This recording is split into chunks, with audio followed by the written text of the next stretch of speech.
Hello guys, good evening. তো সবাই কেমন আছো? আশা করি সবাই ভালো আছো।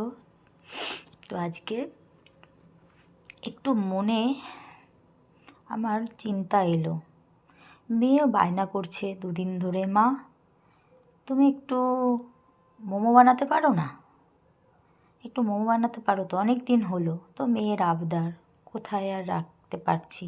তো চলো ভাবলাম একটু মেয়ের আবদার রাখতে গিয়ে একটু বানিয়ে ফেলি।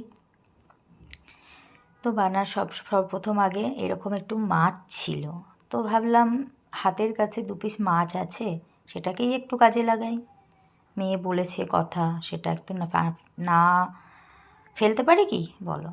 তো চলো এরকম স্টিম করার জন্য আমার হাতের কাছে ছিল এইরকম ফুটো ফুটো থালা। তার যাদের বাড়িতে এরকম মানে মোমো স্টিম করার মেকার না থাকে তারা এইভাবে ইউজ করতে পারো, আমি করি। সর্বপ্রথমে এইরকম একটা মানে কি বলবো, এটা কি বলে, একটা পুর যেটা আর কি মোমোর ভিতরে, সেটা বানানোর জন্য দিয়ে দিয়েছি আমি এখানে শীতের যা যা সবজি আর কি, সেগুলো সব পেঁয়াজ রসুন টসুন সবই একটু স্ক্র্যাচ করে দিয়েছি যাতে বেশি মুখে কিচকিচ করে। আর এরকম কাটা ছাড়িয়ে মাছগুলোকে সব মানে ছাড়িয়ে দিয়ে জাস্ট নামানোর আগে মাছটা দিয়ে একটু করে নাড়াচাড়া করে নামিয়ে দিলাম।